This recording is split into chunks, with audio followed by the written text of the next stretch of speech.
Okay, I don't usually do this, but I'm going to just do a very quick peek at 1880 because I'm taking a break from Dresd and I played the First War. I did this, I'm doing this really to prepare myself. I'm not going to even complete the game, I don't have time.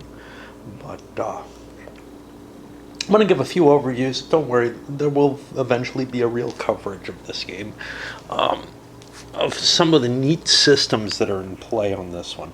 So far, I'm pretty impressed with it. I've made some screw-ups. So you have a lot of different starting companies. Everybody gets one of these investors at the beginning of the game. The cool thing about the investor, he's sort of like another little company, but you don't get any money from him directly. You'll get money later when he merges, connects to your main company, or connects to the track that your main company connects to. You don't have to worry about station tokens for that, like a lot of the connections in games. And at that point, you get $50 in your treasury. His treasury goes into the company he invested in, which is sort of the first company you buy into.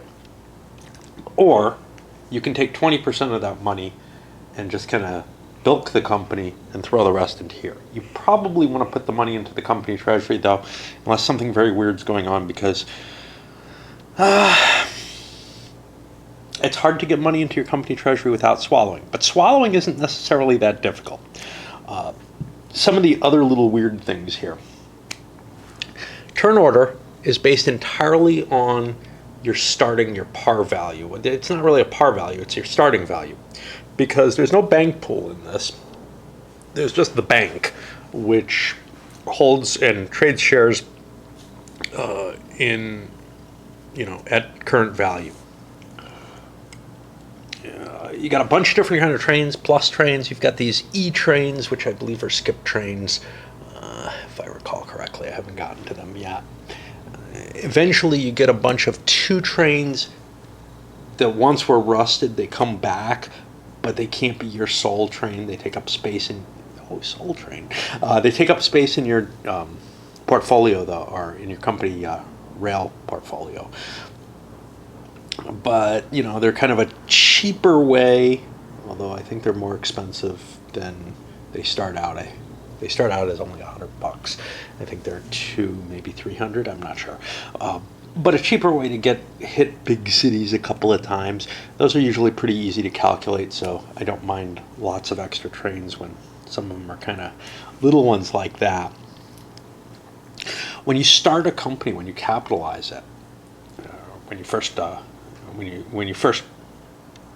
buy a share of it, well, you have 3 options as to how big you want the director's share to be. You're still going to pay on a per share basis or a per percentage basis. Every 10% is a share in this game. But and this is the new version, by the way, which had only one finicky point that I wanted to point out about it, which was the little stickers. It's called a game kit. You have to cut out the tiles. They're pretty good quality tiles. About equivalent to the original 1830 tiles, so they don't really need to be laminated, but if you like doing that, you can laminate them and all the other components if you want. Anyway, where was I? Yeah, when you first buy the president's certificate, you have an option to either buy a 20, 30, or 40% certificate. Now, if you buy a 20% certificate, you're going to be allowed to build in 3 of 4 phases of the game. There's A, B, C, and D, and they correspond to the train phases. I can show you pretty quickly there. So, phase A is the 2 trains, B is the 3 trains, and the 4 trains. C is the 4 through 6, and then D is the end of the game, which means you won't get to lay track in all 4 periods. Now, one of the private companies allows you to lay track in D for free, so you could actually have a company that can lay track in all 4 periods. But for the most part, you're not going to be allowed to lay track in all 4 periods in the game. So early starting companies will probably want to, take a 20% share, I think, but I'm not sure. I went with 30%ers with a number of my starting people, and maybe that's okay, because how much do you really need some of your track lays later? So, if you take an A, B, well, That means once you get the brown tiles, you're not going to get the upgrades, but maybe you have another company that can help you in the same region. And what's the advantage of taking the bigger certificates? Well, you have a certificate limit, and it looks like it might be kind of tight. So, if you make your president certificate 30% instead of 20%, that's an extra share you have at the end of the game, and that may be worth more than the extra track lays at the end of the game. Hard to tell, really. But you'll be able to hold an extra 10% of companies. Let's see. So that's what these things are. They're what phases you're going to be allowed to build track in. What's really kind of hard. So once the 3 trains come out, the communists come in, and they freeze the stock market, and a number of other things come into play at the same time. The private companies shut down, sort of. They stop producing income. Your private investors stop operating, but you can still hook them up in order to get the money. And we're in that stage right now, and that guy is kind of pissed because he got himself kind of shunted off with a bad combination that I didn't realize when I first started. Let's see. There's no bankruptcy, not even of the bank. The game is going to run until the trains run out, basically. Until the 8 train comes, and when the 8 train comes, it sets a timer on the game. So you're not going to make a lot of money by getting those big trains at the end, which is kind of a neat factor to it. So far, I'm really impressed. It seems to be a pretty tight, not the rules, but a pretty tight game in terms of it doesn't have a lot of weird stuff that just kind of doesn't work well. Everything seems to work. It's just, it does confound some of your base assumptions in an 18xx game. And you're facing a very, very different circumstance here.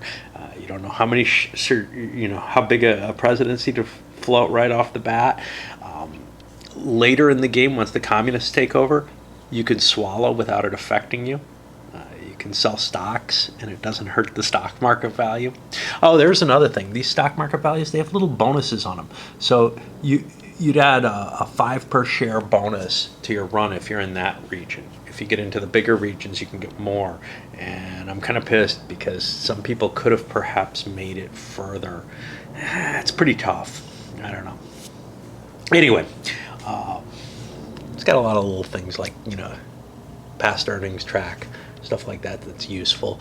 Not absolutely necessary, but very useful when you can't build track, or anything like that. I'm trying to think if there's anything else that really, really needed to be discussed. Like I really wanted to point out, because I don't know, again, I don't know how soon I'm going to get to this. I've got Dresd set up, and then I've got the problem of I may be leaving and not able to get to my games for, a year or more even. Or at least a lot of my games, and this one probably won't make it out with me. We'll see.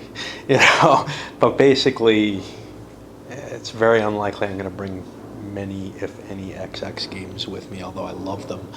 And I'd hate to be without my collection, because I keep wanting to revisit them. But it'll be an incentive to come back and get the rest of my shit. A lot of different companies in the game. Not all of them have started yet, obviously. I think there's 14. One of them is floated with one of the private companies at the beginning of the game. Initial bidding is a little different than normal. It's going to be, we've seen a couple of games like this. It's, the packet starts out, the first player has an option to buy, to bid on the first item at face value. And then everybody can increment bids, and eventually you get to the point where nobody else is bidding, you get it for the price. If something isn't being bought, there's a couple of the first ones, if they're not being bought, they start decreasing in price. So there's a guarantee that you get a couple of the privates out before, if everybody doesn't want it, it just gets passed on. And then after you buy the privates, After they're all sold out, then you have to get the private investors. And you do a quick assessment based on whoever has the whoever has the least money remaining, i.e. bought the most value in the privates basically, and you can overpay, ends up with first choice in the private investors. And that's kind of cool because if you've set something up nice with your privates and paid a decent amount for some good privates or whatever, well, at the very least, you know you're going to be able to control which investor you're going to get and get that synergy you were looking for off of the investor track lays and the connection. How quickly you want to do the connection, that's not clear to me yet.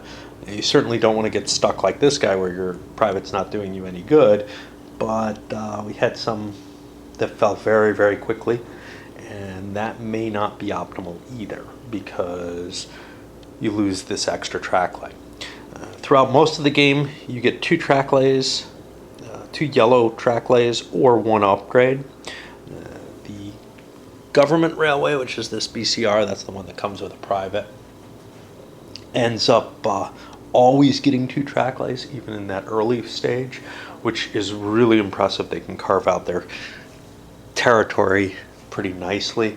There's a couple of big cities, but they don't start out big to begin with. And you get some interesting little things, a little ferry that costs you money to use. These things, which are ports, they count as not major cities. They're kind of like red areas, but they're off-map areas. I mean, they are off-map areas, but they're kind of like the red ones in most games. But instead, they count as a doinker, which matters because you have the plus trains in the game. Just a lot of neat stuff going on, and so far I'm pretty excited about it. Again, though, I'll do a full coverage at some other point. I just wanted to give some words about something I'm doing that, I'm not vetting at the time, and I'm having a good deal of fun.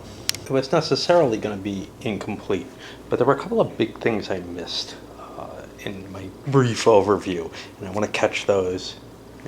I locked the last little video down so that I could talk about those. So one of them is that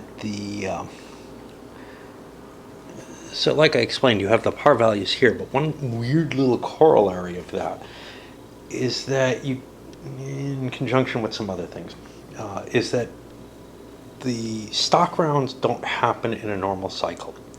Stock rounds happen when a train disappears. So when somebody buys the last of a certain train, or if the train gets wiped out, and that's another factor. Trains get wiped out if nobody buys a train, and we just had this happen. If you were the last person to buy a train, and it goes around and nobody else has bought one, and it comes to you and you don't buy one, the current train gets wiped out and gets thrown away. So like some other games, it's a mechanism to prevent the game from kind of stalling on a train. Sometimes the best, the person who's doing the best in the game is the only person who can buy trains, and they're willing to just sit on it and run it out, or maybe a couple of people are kind of being stubborn and not willing to take a hit on a train that they don't want. So given that, you've got this automatic timer in there, but you also have this situation where the stock rounds come kind of unpredictably. Now, you pick up after the train is cleared with the person whose turn it was still on. So after you do the stock round and everybody, plays with their stocks and gets what they want, you're able to then return to your turn. And now that there's not the train that you didn't want, you're given an option maybe on the train you wanted. Or if you bought the last of a train, you can still buy up the additional one. But there's some interesting mechanism and dynamic around that's really, really cool, and I completely forgot about that. All right, let's load this up as an addendum.